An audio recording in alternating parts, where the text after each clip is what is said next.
You ask Tiger to calculate.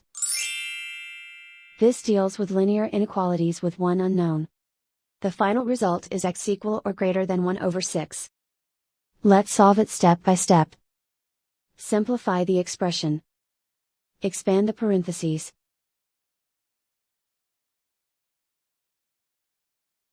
Simplify the arithmetic.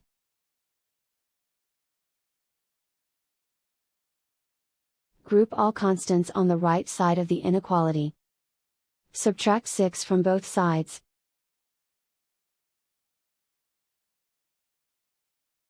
Simplify the arithmetic.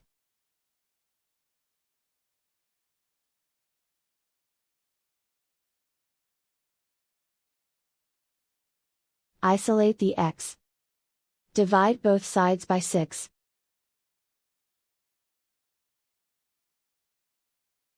Simplify the fraction.